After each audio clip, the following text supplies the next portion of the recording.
Good morning everyone. দেখতেই পাচ্ছ সকালবেলায় পান্ডার অবস্থাটা কেমন করেছে কালকে রাত্রিরে। হঠাৎ করে গিয়ে দেখছি পান্ডা সমস্ত রোডের সাইডে যেসব দোকানগুলো ছিল অস্থায়ী দোকান সব ভেঙে দিয়েছে। আর ভাবলাম তোমাদেরকে দেখাই, দেখো অবস্থাটা কি করেছে। কাল রাত্রিরে এমন হয়েছে ঘটনাটা। বুলডোজার চালানো হয়েছে স্টেশনের দুধারেই, সমস্ত ঘর বাড়ি দোকানপাট সমস্ত ভেঙে দেওয়া হয়েছে। জানি না কী হবে এরপরে, কিংবা আজকে রাত্রে কী হবে সেটা বলা যাচ্ছে না।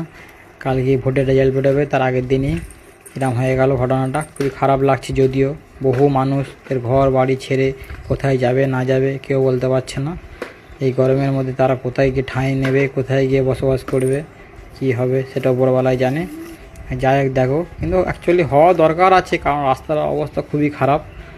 রাস্তাটা মানে যাওয়ার জায়গা হয় না, এত ট্রাফিক লেগে যায়। সেই কারণে হয়তো সরকারের এই পদক্ষেপ, যদিও পদক্ষেপটা ভালো, তবু কিছু মানুষ হয়তো অস্বস্তি হবে, কিংবা কিছু মানুষ হয়তো খুবই খারাপ লাগবে। আর এই যে দেখতে পাচ্ছ ফেমাস চায়ের দোকান, চায়ের দোকানটাও পুরো ভেঙে কেমন হয়ে গেছে, কেমন করে দিয়েছে সরকার। কী আর বলবো, কিছু বলার তো নেই। যাই হোক, এইটাই বন্ধু তোমাদের সঙ্গে শেয়ার করছি। ঠিক আছে, ভিডিওটা ভালো লেগে থাকলে অবশ্যই লাইক শেয়ার কমেন্ট করবে। ঠিক আছে, ওকে, টাটা, বাই বাই।